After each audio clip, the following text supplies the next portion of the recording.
Om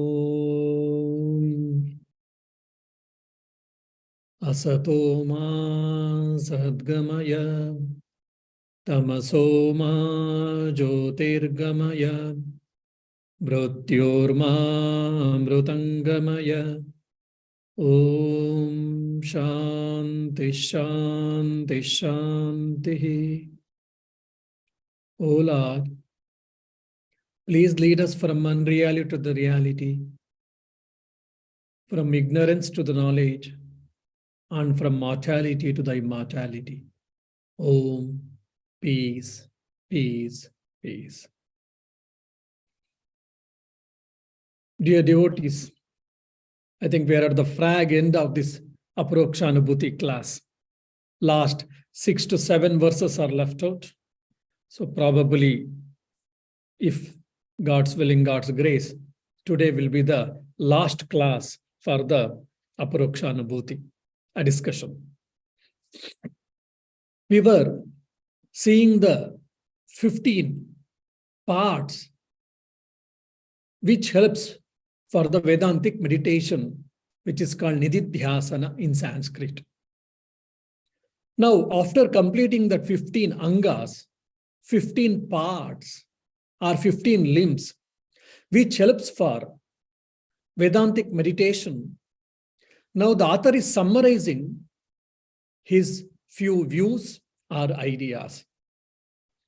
Now he is telling that either positively, negatively, one should understand that consciousness and consciousness alone exists and nothing else. What does it mean? How he is going to explain it? Let us see. Karanam vyatirekena pumanadau vilokayet anvayena punastaddi karye nityam prapashyati. That means one should first look for the cause by the negative method and then find it by the positive method as ever inherent in the effect. So what is negative method here? What it is called negative method in particular reference with this shloka or the verse? The negative method means, what does it mean? The author means the cause can exist independently without the effect. If the effect doesn't exist, but still the cause can exist, but not the vice versa. The effect may exist, but not the cause. No, that is not possible. So only the cause may exist without the effect. That is what the negative method. For an example, the part is the effect, the product or the effect. So what is the cause, material cause for this part? It is clay. There's a beautiful desk. There's a beautiful table. There's a beautiful chair. Fine. They are all effects or products. What is the cause? The cause is wood. Now say tomorrow, if there is no chair, if there is no wooden table, or if there is no wooden desk, then can we say that wood doesn't exist? No. Existence of wood is independent and it is not dependent. Its existence is not dependent on the existence of the chair, table, or the desk. This is what the negative method. Then what is the positive method? The effect is nothing but the cause. The effect pre-exists in the cause, and the effect is nothing but the cause. How to understand? Sugar dolls. There are beautiful sugar dolls. One may be a pigeon or a human being, then animal, some like tiger, lion, pigeon. So many dolls are there, which is made up of sugar. So different type of sugar dolls. That is effect. What is the cause? Sugar. So the effect, the effect sugar doll was pre-existing in the cause called sugar. So the sugar has been modified, or the sugar is appearing as these dolls. And one more famous example, like golden ornaments. I'm using earrings, nose rings, the necklace, then bracelet, whatnot. So the gold is the cause, the gold, material gold is the cause, and all these are products are called effects. So this effect, the golden ornaments, pre-exist in the cause called gold. Without gold, these effect or products cannot exist. That means what? The effect or the products depend, it is depending, or they are depending on the cause. So they have got dependent existence or they have got borrowed existence. That is what the positive method means. Since there is an effect, there should be cause also. If there is no effect, there is no cause, we cannot say that. But since there is an effect, there should be cause also. This is what positive effect. Means what we understand is the world is an effect, fine. That means there should be cause for this effect called world. Yes. What is the cause? The cause is Panchabhutas, 5 gross elements: space, air, water, ether, fire, and earth. These are the 5 components, elements, but with permutation and combination, the universe is made up of.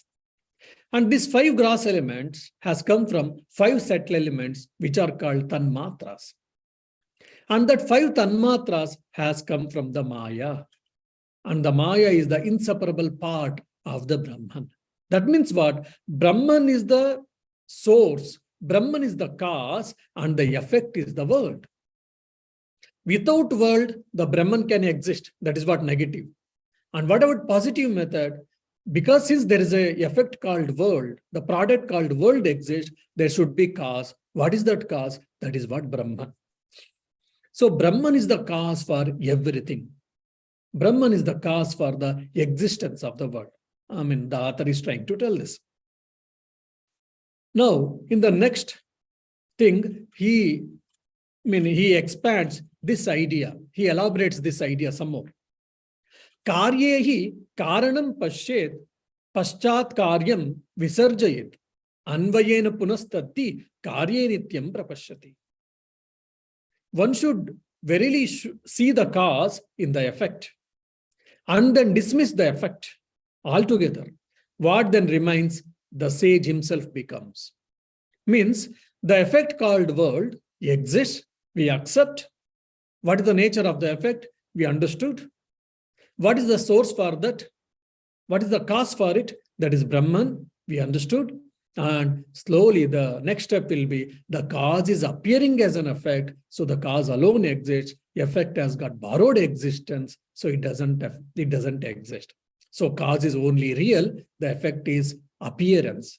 The moment when we understand this, then that person becomes, realized person, liberated person. Why? Because he is able to understand that Sarvam Kalvidam Brahma means the whole world is covered with the consciousness. Or the consciousness is appearing, or the Brahman, the self is appearing as this world. So that happens in 4 stages according to the author. That's how we see. One is what? This effect called world exists. Fine. What is the nature of this world? It has got dependent existence. It has got borrowed existence. Fine. The second is there is a cause called Brahman, the consciousness, the self,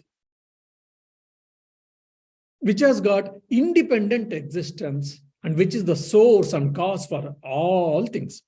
Fine. Then the effect should pre-exist or should exist in the cause.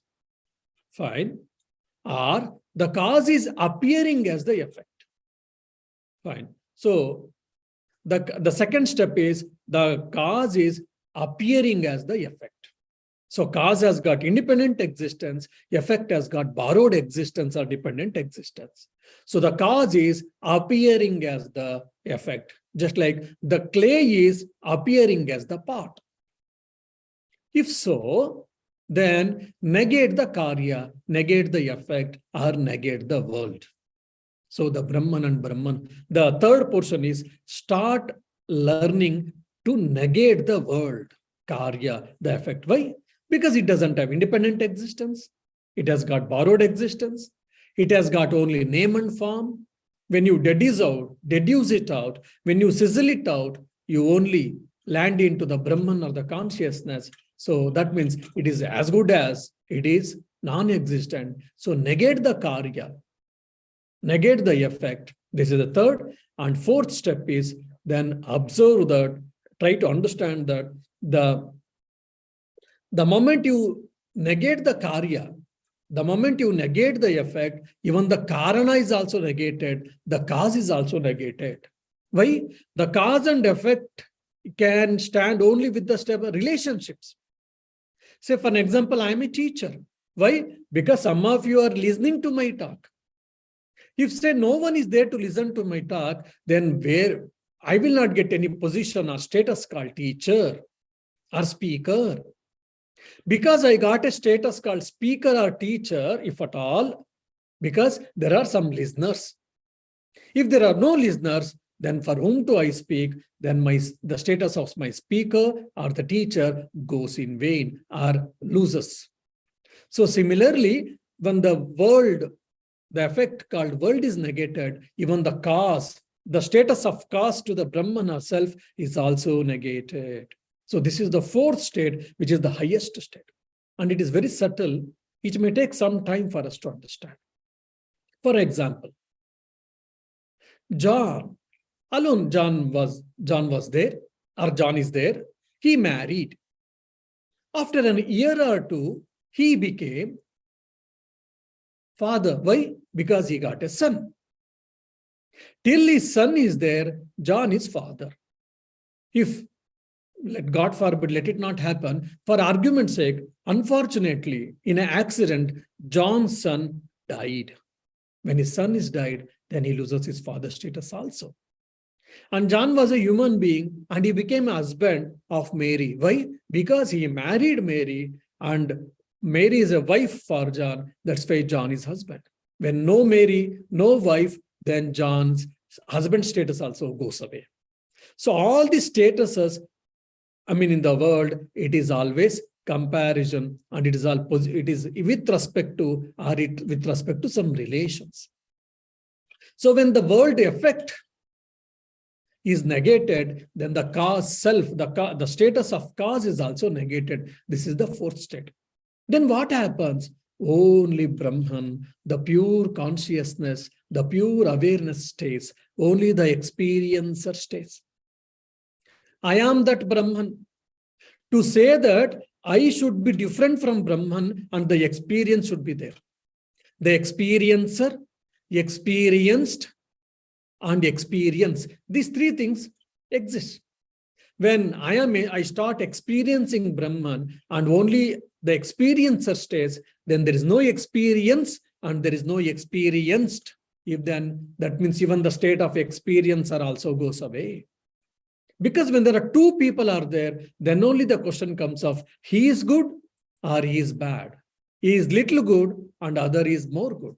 When it's only one person, then there is no question of good or there is no question of bad. So all this comparison and relations comes with when people or things are there, two or more than two.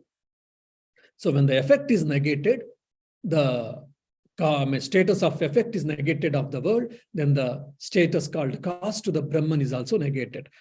So when you do all these things, what happens? The non-dual consciousness, pure awareness, pure consciousness alone exists. That is what our ideal, the aim of the goal of the Vedanta is what? To reach that non-dual consciousness. Again, reaching, attaining, realizing, liberating, this all for argument's sake, for conversation's sake, or for explanation's sake, we say. But actually, in reality, we don't realize new thing, only we remove the ignorance. Only we remove the darkness, that's all. There was beautiful sunlight and there is a glass in between and I was not getting proper sunlight. Why? Because the glass was covered with full of dirt. The moment I removed the dirt and stinky substances, then I started getting complete sunlight. So sunlight didn't get started new, only there was a bar between that because of dirt and stain and stinkiness, which was deposited on the glass. The moment you clean it, then you started getting complete sunlight. So similarly, I am already Brahman. I am already that consciousness. I am already that awareness. Only the ignorance is avoiding it. And as a prejudice, as a wrong notion, I am thinking that I am body, I am mind, I am so-and-so, I am son of so-and-so, I have got feelings, emotions, ego, or intellect, all. The moment that ignorance has been removed, then what stays or what is left out? It is pure awareness. That is what you attain by the Vedantic meditation that is called Nididhyasana. Then the question may come for us, okay, then morning 10-15 minutes, evening 10-15 minutes, I will meditate. I will do Vedantic meditation that I am that Brahman, I am not the body, I am not the mind, I am not the intellect, I am not the senses, I am not a thing, I am not the object, I am the subject. Is it enough for realization? May not be. That is the reason why it is not. It has to be constant, continuous. That has been explained in the 140th verses. Let us see. Bhavitam tivra vegena yadvastu nischayatmana pumas taddi bhavet shigram neyam brahmarakitavat. Here, the author is giving a beautiful example. A person who meditates upon a thing with great assiduity and firm conviction becomes that very thing. This may be understood from the illustration of the wasp and the worm. As you think, so you become. We all know this. If you keep on thinking about ghost, or if you keep on thinking about devil time and again, then you'll start seeing your nook and corner in your house. There is a devil, there is a spirit, etc., etc. And rather you are thinking, for example, this happens during youth days, adolescent age and youth age. He is thinking, he or she is thinking of a lover constantly, even though the lover is not there, but he or she is thinking that he's in and around. Why? Because of constant thinking. So similarly, I love pet animals. If I keep on thinking pet animals again and again, time and again, my mind starts feeling that there's a dog or a cat in and around me. That can happen. That's a one level. The other is, if you go on thinking, like for an example, about dog continuously, you will become dog in your next life. In this life, you may start behaving like a dog to a certain extent. More than that, in your next life, you will become dog. There's so much power is there for thoughts. So this thought has to be taken care properly and it has to be used properly, this thought force. So here, the author is trying to give the example of wasp and worm. Brahmara Kita Nyaya, it is told in Sanskrit. Brahmara is wasp. So this wasp had built a small, tiny house using the mud and with its saliva and mud. It brought a worm. For some reason, it brought a worm and it kept in its tiny house. But the wasp didn't kill the worm, nor it ate the worm. But wasp was living in the tiny house along with the worm, keeping along with the worm. Worm was frightened. It tried a couple of times to get out from the tiny house, mud house, but wasp didn't allow it time and again. Then worm was living in the fear. Oh, wasp may kill me at any time, or wasp may eat me at any time. So there was continuous fear for this worm. And this happened for a long time, for a few days or for weeks or few months or whatever so. And one day, finally, somehow, by luck or by try or whatever, the worm was able to get out from the tiny mud house, small tiny mud house. It was able to get out. Now worm has become free now. Wasp is not attacking it. Wasp is not going to catch it. Wasp is not trying to catch and bring it back to its house. No. The worm has become completely free. But still, because of living for some time or for a long time with the wasp and that fear, it has become its nature. So the worm was keep on thinking about a wasp out of fear and it was unable to enjoy its life. And it was go on thinking constantly. So much so that the worm finally it got converted, it got evolved, or it got converted into wasp. This is what the example is given by the author in this particular verse. The power of thought. If you go on giving, if you give on thinking about good things always in your mind, the thoughts will create some tendencies as a force. The tendencies will propel you to do. If you have good thoughts, good actions, then good actions creates fruits, which is a part of your character. And as your character, so your personality. If you are go on thinking about negative thoughts, about wrong thoughts, bad thoughts, then bad tendencies are produced. Then bad actions, you will be bound to do bad actions. Then you will get bad results. You will become bad character, and you will be a sinner, or you will be a wicked person. So all things started with the thoughts. But unfortunately, many times we are careless about what we think. We keep on the whole day, 50 to 60,000 thoughts, crosses over our mind. And it has got a tremendous force, but we are not aware of it. We should be aware of it. We should be vigilant, and we should filter it. And whatever is desirable, whatever is constructive, whatever is productive, only such thoughts should be allowed in our mind to cross. Only such thoughts should be encouraged. Why? That forms our character. It forms our personality. So the fruits of Nididhyasana, the Vedantic meditation, is told in this sloka. Means if you keep on meditating on, contemplating on that Atman or Brahman, what happens? Just like the wasp, the worm becomes wasp, you also become Brahman, you also become Atman. You also become Atman means what? I become something else. I'm some now. I'm like Swami Shantivratananda. I'll become Brahman means I'll become some other in a different form. I'll become a demigod, or I will become an alien figure. Does it mean that? No. Here becoming means what? I will become aware of I am that self or Brahman. It is only a thought process. The change will be in thought process. Only ignorance is removed. Doubt is removed. Prejudice is being removed. So the change happens only at the level of thoughts, but not at the physical level. That we have to understand. So that means what? It should be continuous and constant that I am Brahman, I am Brahman, I am Brahman. It should be contemplating. Only not morning 10-15 minutes, evening 10-15 minutes you do meditation, Vedantic meditation, and leave the rest of the time, whatever you want, all type of nonsense we think. And afterwards, if you say that, I am unable to realize, I am unable to realize that I am that Brahman. Why? Because your mind is colored with so many thoughts. So till complete cessation or complete removal of ignorance, then what you should do? You should keep on contemplating and meditating that I am that Brahman, I am that Brahman. My nature is existence, consciousness, bliss absolute. How much? So many times you have been hypnotized. You are a body, you are a mind, you are the intellect, you are an ego, and you are son of so-and-so. You belong to such religion, you belong to such culture, you belong to such country.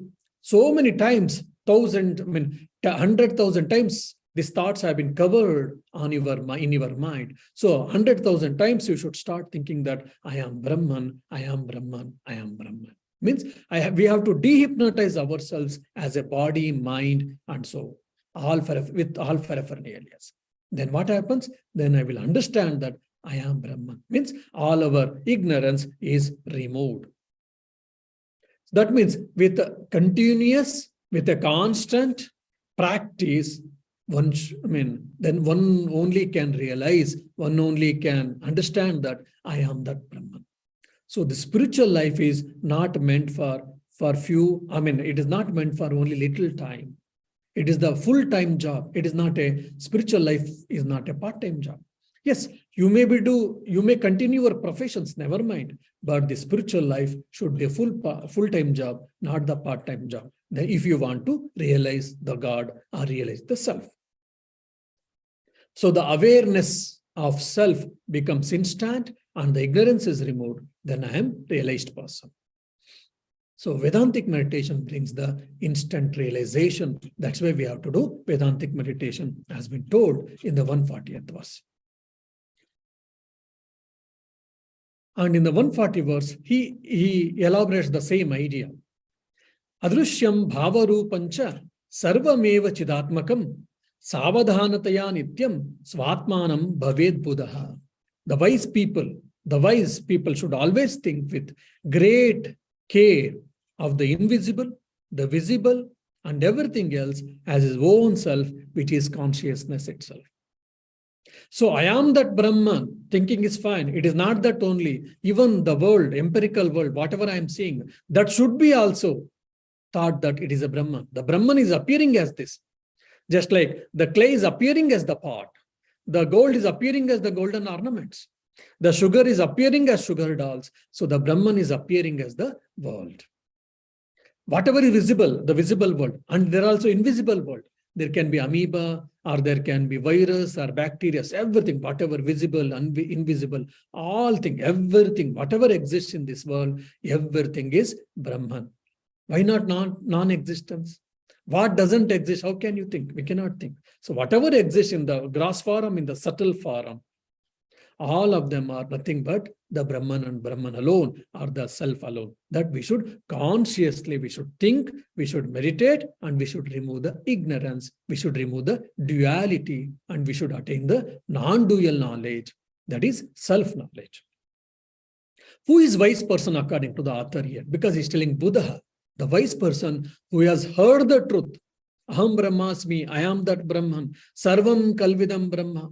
Everything is self, everything is consciousness alone. Who has heard Manana, who has recapitulated it, who has again and again thought about it, who has got a good understanding. Such a person who has got a firm conviction that I am the self, intellectual conviction at least he has got. He is called wise person. He is called Buddha. Means he has got a fair idea, fair knowledge about the Brahman. So what he should do, he should be vigilant and he should be careful about his thoughts. And he should think time and again, again and again, again and again, again and again. He should think that everything is Brahman or consciousness alone. The world, visible world, invisible things, and everything is the self only. Self alone is appearing as all this world and nothing else exists. So we should not think that the world is different from consciousness. I am consciousness, fine. So world is different from consciousness. No. How just like dream world. Dream world is not different from dream observer. In my mind, I was having a sleep in the dreams. In the sleep, I had a dream. In the dream, I became the president of the Ireland. And I was living in a president's palace or building. And so many things were happening. Then alarm rang and I got up and I am same person, back to pavilion. Then I was a president, I was in parliament, I was addressing people, so many people were then in and around me, and I went to so many countries. What all that? It was only a dream world, it was not real world. Since there was a dream world and there was a dream observer, the moment the dream world has been destroyed, the dream observer is also destroyed. Now we are in this waking world, so-called waking world. Since there is a waking world, so there is a waking observer. The moment when we negate this waking world, even this waking observer is also negated, then what exists? The self alone exists, the pure awareness, the pure consciousness alone exists. That is what the author is trying to tell. So don't think that you are that Brahman and the world is different and world has got separate existence. No. The self is appearing, the consciousness is appearing as the world. Otherwise, world doesn't have its own existence. This is called Sarvatma Bhava Dhyana. Means meditating on Brahman as Brahman is everything. Brahman and Brahman alone exists and Brahman is appearing as everything and there is nothing else. So with this thought, one should meditate. By this, and it should not be lip service. The author is telling it should not be mechanical. It should not be lip service. Since it is a constant, no, it should be with vigilance and we should be with pure awareness and with pure consciousness. With conscience, we should meditate. I am that Brahman or everything is Brahman. Brahman and Brahman alone exists. Means it is with complete attention. Means with complete conscience, with complete consciousness, with complete absorption, with complete concentration. Many times we sit for meditation, but there is no effect on our life. Why? Because there is lack of concentration, because there is lack of attention. The quantity of meditation may be 1 or 2 hours, whatever it may be, but the quality of meditation is not good. I am sitting, one part of the mind is thinking about Brahman, or more than that, the 3/4 part of the mind is traveling all over the world, or it is thinking about something else. That's why our meditation doesn't have any effect on our life. That should not be happening. Then, the moment when you start thinking that Brahman and Brahman alone exists, and you are that Brahman, even the Brahman is appearing as the world, as otherwise, even world doesn't exist in reality. Just like water and the wave. Beautiful waves, fine. What is the waves? The water is in the form of the wave. That means water is alone. When it has taken a particular form, you call it you give a name by name called wave. So the name and forms has got, they don't have got independent existence. They've got borrowed existence. What alone is real, the wave has got name and form. It is not real. So similarly, the Brahman alone is real. The Brahman is appearing as in different form or in some form, and for that form, you are using the word, or you are calling that form by the name called world or Jagat in the Sanskrit. So when this name and form ceases to exist, when the water subsides in the ocean, what happens? Where did wave go? Where did wave die out? Wave die out in the water. Wave got merged in the ocean, or wave got merged in the water. Where was it? It was in the ocean in the form of water. And it took a form of a shape, it took a form, it took a particular shape, and we call it by a wave, and again it got subsided, and again it became water. Water rised, and it got diminished, and again water. So the dissolving of the wave, similarly, when the dissolving of the world also has to happen in our life. So what it is, it has been explained in the 142nd verse. Let us see. Drushyam hi adrushyatam nitva brahma karena chintayet vidvan nitya sukhe tishted dhiya chidra sampurnam means having reduced the visible to the invisible, the wise should think of the universe as one with Brahman. Thus alone will be abide in eternal felicity with the mind of consciousness and bliss. Means, what is your drushya? Drushya means seen. What is this seen? Which is non-self, that is world, not nonsense. Non-self, that is world. And what is adrushya? Adrushya means invisible.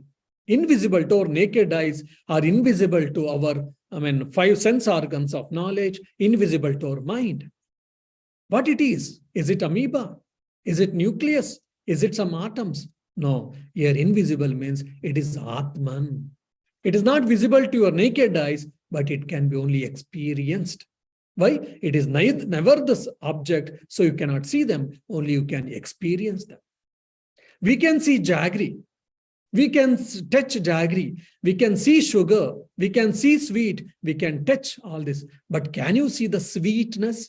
We cannot see. We can only experience. Isn't it? So whatever is perceptible, whatever is knowable, whatever is an object, all are called drushya.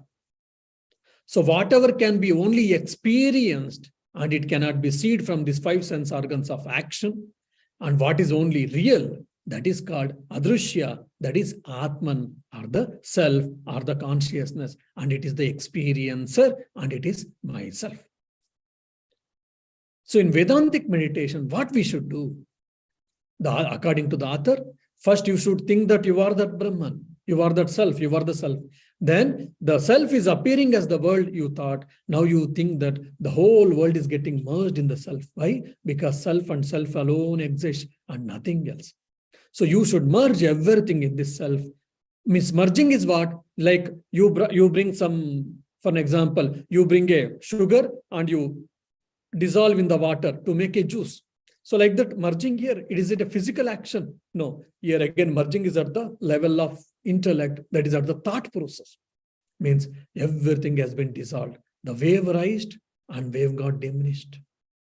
So many people came on the screen, TV screen, as TV play or show got over, and everyone got diminished, everyone went away, and only the plain TV screen is there. So similarly, the self as the base or the substratum, the self alone exists and nothing else exists. Everything came and it did something and it got merged, it got dissolved. For example, you heat the sugar in the water and sugar syrup and you make different dolls. And dolls didn't come properly or you didn't want. Again, you put in the sugar dolls, again you put in the water and again it got melt. So you took some form and you called by some name and again it got dissolved in the water. Now it ceases to exist. So the world emerged from Brahman and again it has been dissolved in the Brahman. So finally Brahman and Brahman alone exist. So that meditation we should continue to meditate. Once thinking about we are Brahman, and afterwards even this world, cessation, negation of the world also has to happen. The world is dissolved, world is merged in the Brahman and Brahman alone exist. And there is nothing else other than consciousness. And there is nothing else other than pure awareness. And he should always hold on to this thought. Then what happens?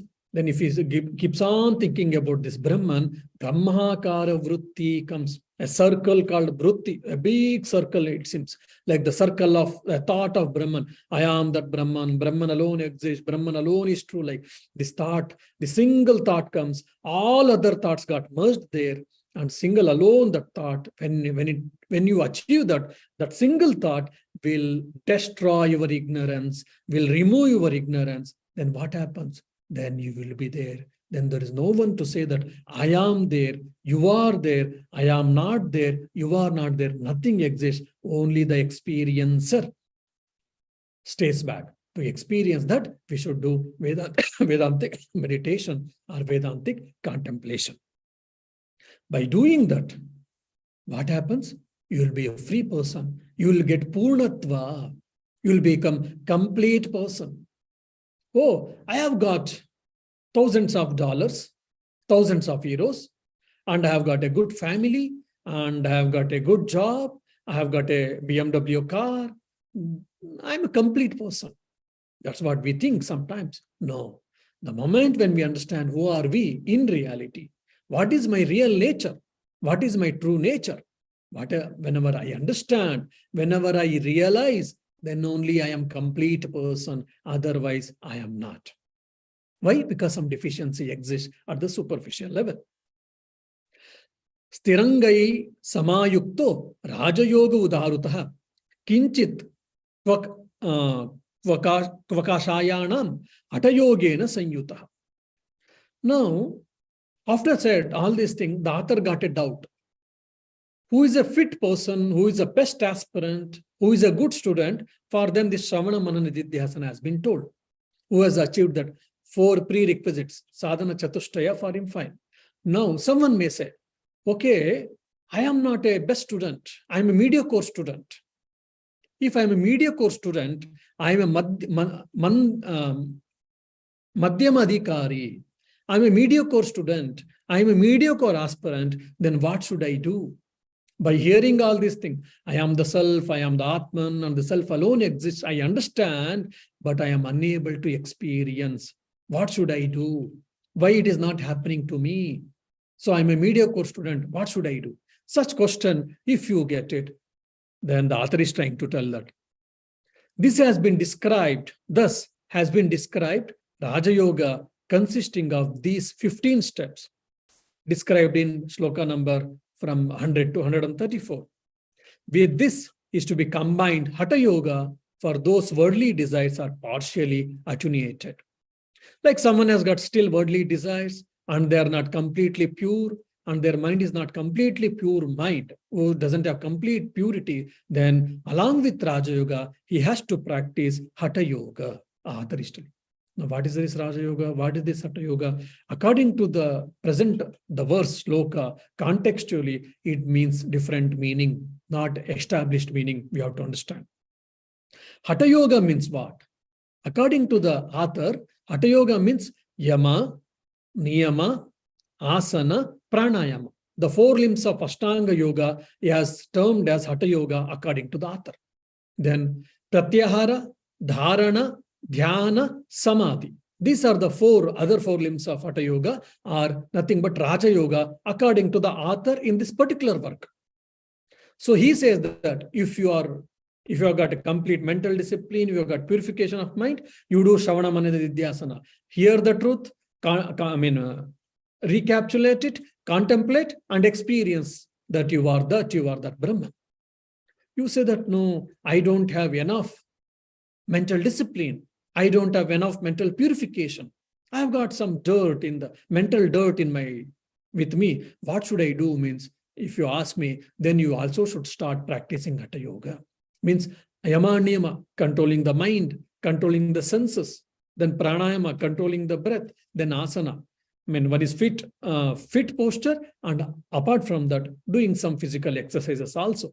All doing this, then you will get physical purity, physical stability, and your mental stability. Then automatically you will become fit for mental discipline. That is pratyahara, dharana, dhyana. That's what here the author is trying to tell. Then the last verse, parivakvam mano yesham kevaloyam cha siddhidah Guru Daivata Bhaktanam Sarvesham Sulabho Javad. Now someone say, wait. My dear, who is the best person? What one should do, you have told. Now in the previous verse you told, who is a mediocre aspirant, who is a mediocre student, what he should do? He should practice Hatha Yoga along with Raja Yoga, you told. Now, I am the beginner. I have very little purification of the mind. I am the Adhama Adhikari. I am the beginner. I am the low student. I am not even the mediocre.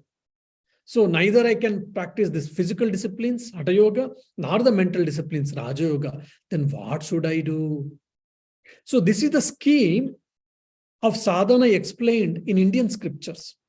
Even if you see in the Patanjali Yoga also, first they tell for Uttama Adhikari, for the best student, for the best aspirant. While you are reading, if you feel that you are best aspirant, then start practicing. Then that is what Abhyasa and Vairagya is told in Patanjali Yoga. Then someone say, no, I am not fit for this. Then you may be a mediocre student, Madhyama Adhikari. Then Patanjali Maharshi says, then you practice Kriya Yoga. Fine, what is Kriya Yoga? What constitutes Kriya Yoga? All these things are told and explained. After reading and hearing and studying, then if someone feels, no, even I am not mediocre student, I am the lowest, and I am the low student, I am the beginner. Then for them, Ashtanga Yoga has been given by Patanjali. So similarly, all our scriptures, most of our scriptures, first they give the exercises for best student, if not, then for mediocre student, if not, for the beginner. So similarly, for the best student, everything has been told. For the mediocre student, in the previous verse, it has been discussed and it has been narrated. Now, if you feel that, no, I am the very low student, I am the beginner, neither I can do physical discipline, nor the mental disciplines, I cannot practice, and I have got very little, maybe 10% of purification of the mind. Otherwise, my mind is impure. Though I may understand, I cannot hold on to it, I cannot put into practice, I cannot do any of these things. Then what should I do? Should I stop spiritual practice? Should I not think about it? Should I not strive? If at all, then what is the way out? If you ask, then the author is telling that for those whose mind is completely purified, this alone is productive of perfection. Purity of the mind, again, is speedily accessible to those who are devoted to the teacher and the chosen deity. Now, if you are not able to do all these things, then what you can do? If you have got a bhakti, divine love or devotion to your teacher, to your guru, and to your chosen deity, to your Ishtadevata, From bhakti alone, you will be able to get all your deficiencies rectified, all the other divine qualities, you will get it, and you will become the best aspirant. Even Shvetashvatara Upanishad says that if a person has got unflinching devotion to his guru or to his chosen deity, all of them can be handled. All of the spiritual problems and any type of problem, either physical, mental, intellectual, emotional, or spiritual, any type of problem can be handled, can be tackled, can be solved. So Guru Nishtha, Ishta Devata Nishtha, that is devotion, unflinching devotion to Guru or the chosen deity. If anyone is there, or if both are there, then that is enough. By this, whatever the effect, whatever the divine qualities, whatever the purification of the mind, whatever the intellectual, emotional, spiritual maturity one gets from other sadhanas, that is Hatha Yoga sadhanas and Raja Yoga sadhanas, everything is accomplished by mere devotion only. Devotion to what? Devotion to Guru and devotion to Ishta Devata, his chosen deity. Maybe Rama, maybe Krishna, Shiva, Durga, Jesus, Allah, Buddha, or Mahavira, whomever, or Guru Nanak, whomever you feel as your chosen deity or Guru. If you take them as your Guru and chosen deity, if you got unflinching devotion, unswavering devotion to them, then all the divine qualities you can accomplish in due course of time, and you will be a fit person, fit aspirant for self-realization. So you need not to worry. That ends Aparokshanubhuti. That is what immediate realization of the self. So realization of my real nature, it is possible now and then, but only we should become fit aspirant. That has been explained in these 144 verses. With the grace of Guru and my chosen deity, whatever I have understood, I have tried to share these few thoughts and few ideas with all of you. So maybe in the next coming class, I will try to, put everything in the nutshell, in the essence form in 1 or 2 classes. I will try to recapitulate the 144 verses completely. Of course, next week I've got probably a talk in the Indian Embassy. On January 12th, I may not be able to take class on coming Thursday. So after 15 days, if everything goes well, we shall try to recapitulate and we shall try to discuss the whole essence of Aparokshanubhuti of 144 verses. Om Shanti Shanti Shanti Harihi Om Tat Sat Shri Rama Krishna Arpanamastu.